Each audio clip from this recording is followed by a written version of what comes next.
Good morning, students. So this is physics for class 11 students, chapter number 4 and lecture number 3. In this lecture, we'll be continuing with vectors and I'll discuss the homework solutions of the questions that were given to you in lecture number 2.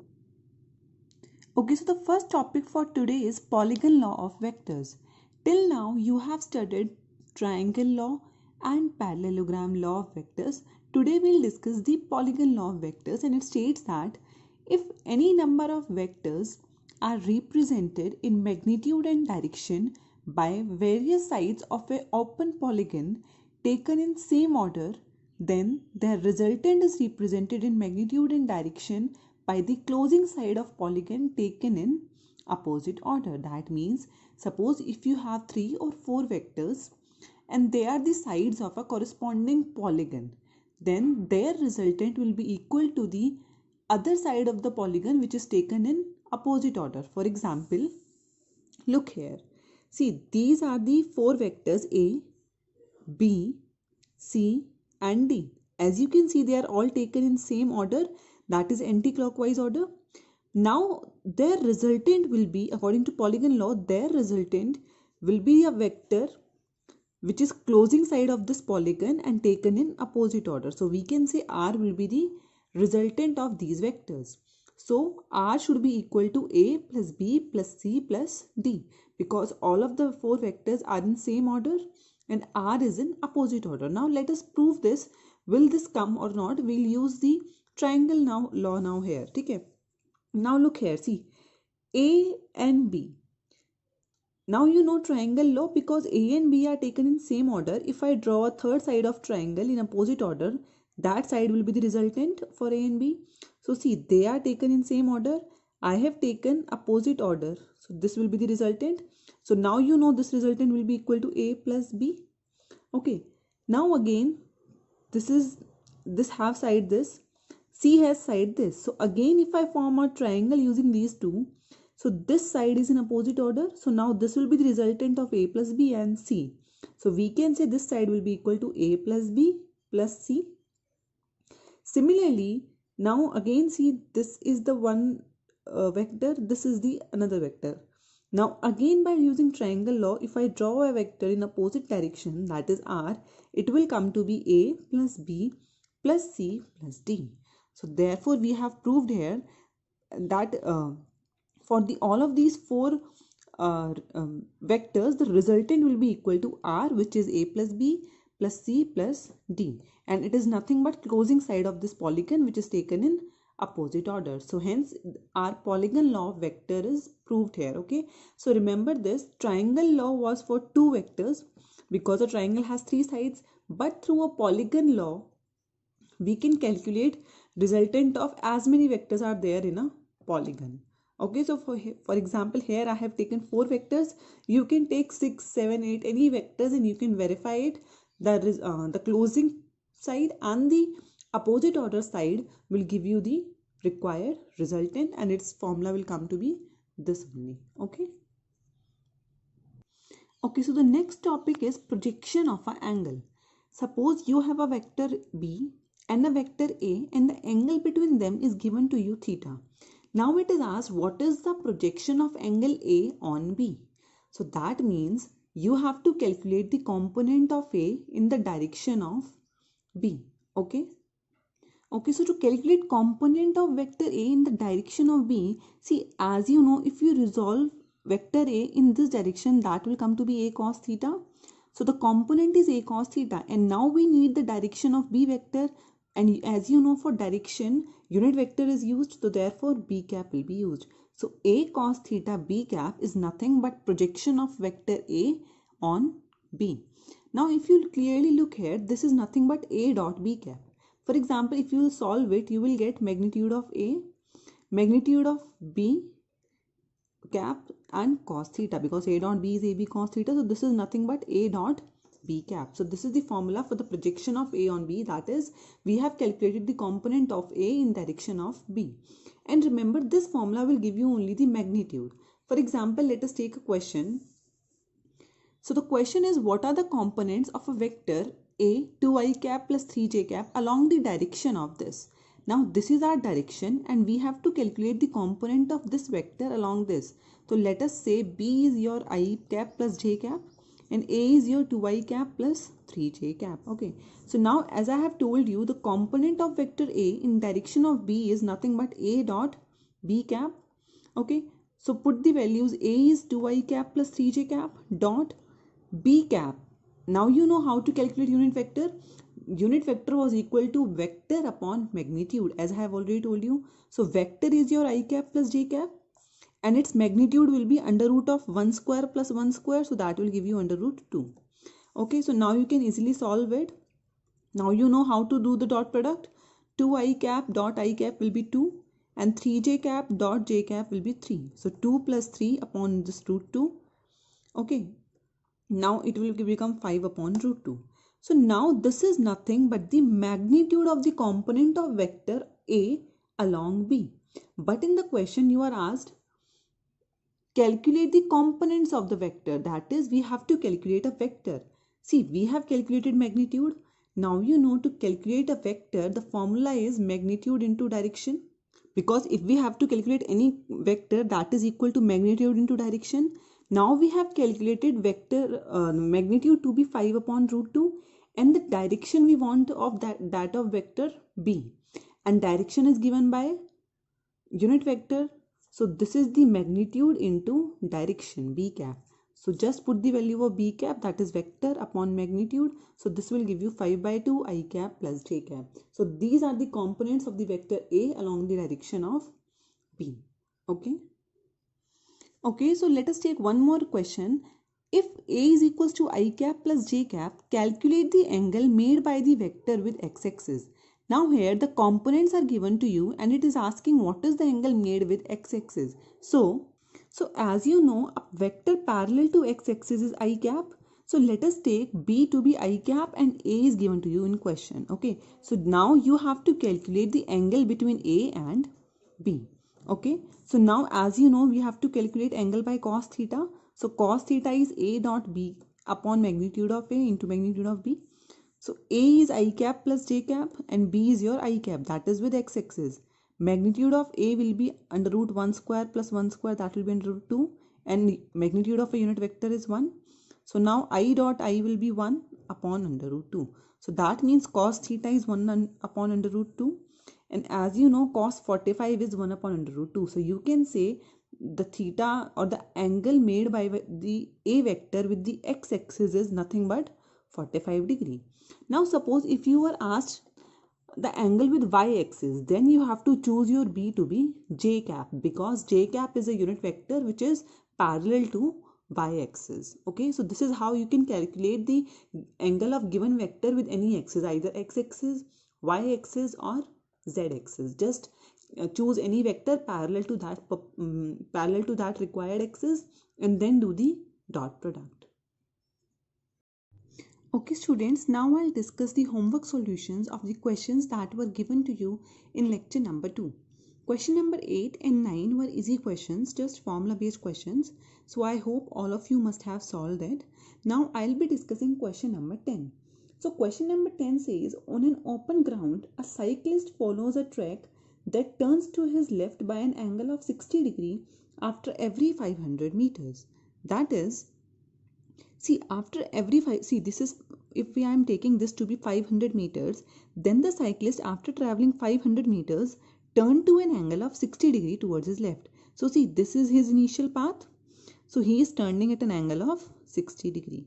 Again, after traveling 500 meters, he is turning at an angle of 60 degree. So this is the initial path and this is the turning point. So this will be again 60 degree.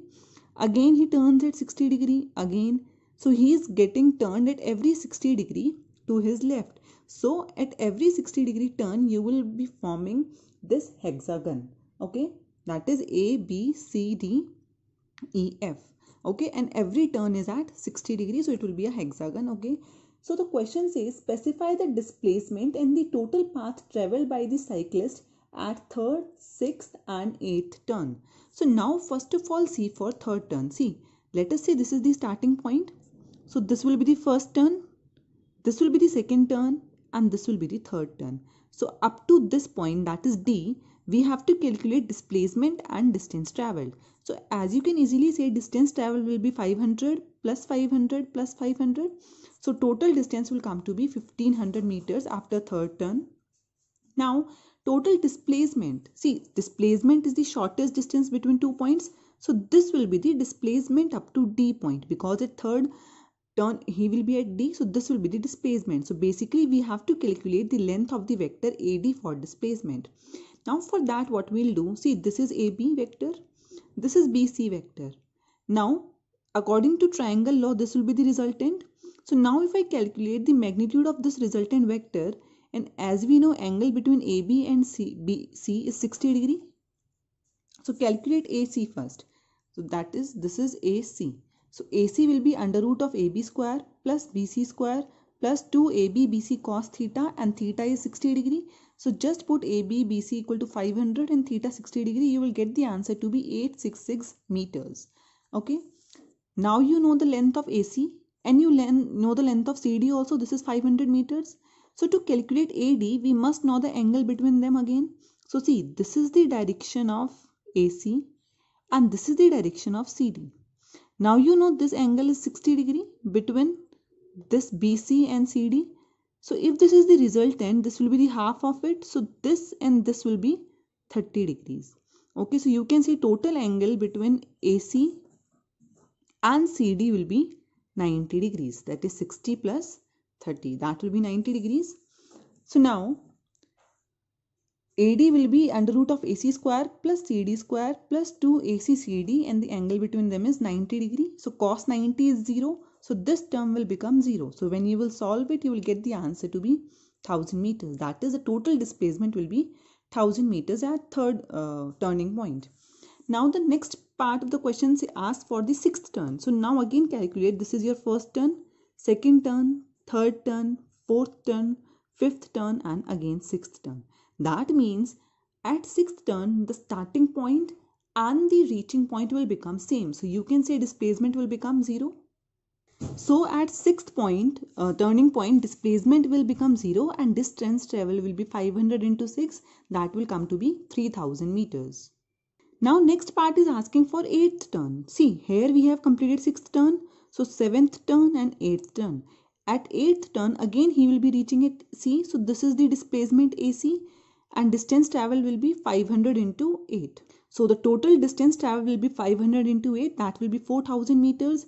And AC, as we have calculated, it has come to be 866 meters. Okay.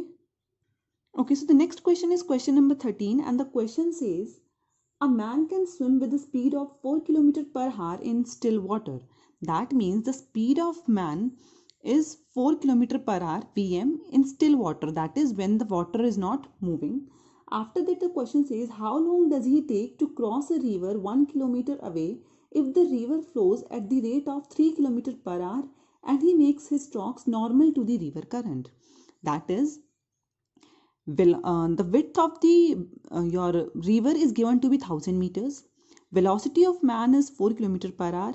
It is saying that the river is also flowing at a rate of 3 km per hour and velocity of man and river are perpendicular to each other. So if I am saying, let's say velocity of river is in this direction and they are perpendicular to each other, 90 degree angle.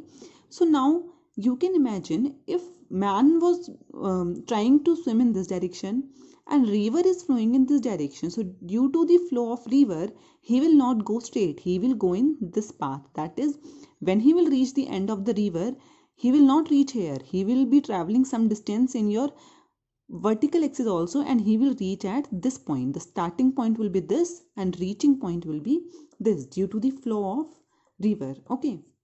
So now in question it is asked what will be this distance and what will be the time taken by man to reach this point. So now let's say the angle is theta with the velocity of man and the actual velocity with which he will be moving due to the flow of river. So if you calculate tangent theta, that is perpendicular upon base. So perpendicular is x and base is your 1000. Also, if I write in terms of velocity, tangent theta will come to be Vr upon Vm. Again, perpendicular upon base, so that will be Vr upon Vm. So Vr is given to be 3, that is velocity of river, and velocity of man is given to be 4. So when you will solve it, you will get x to be 750 meters. So you can say this distance will be 750 meters. Okay, now it is asked what is the time taken to reach here. So see, for time we need to know the distance and velocity. Okay, so first of all let us calculate the distance traveled by man, that is this length, because he will be traveling this distance.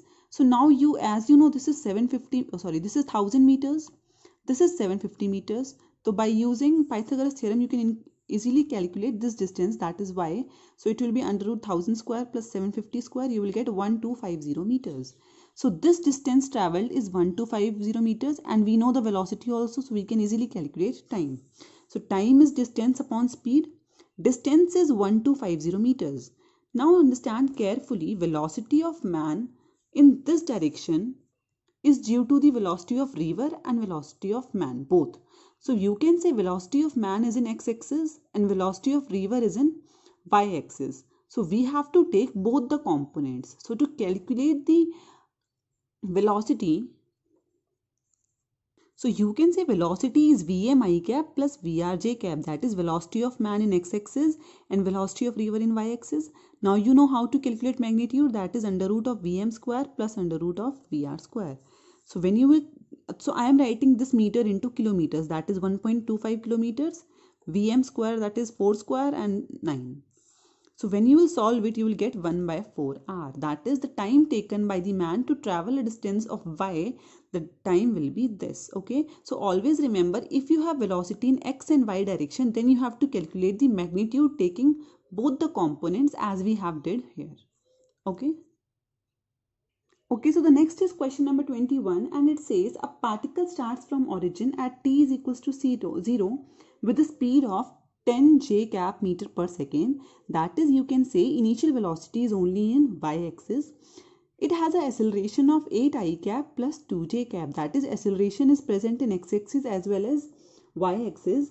Now in a part you have to calculate at what time is the x coordinate of the particle will become 16 meters. That is, we have to calculate the time for which the distance travelled in x-axis is 16 meters.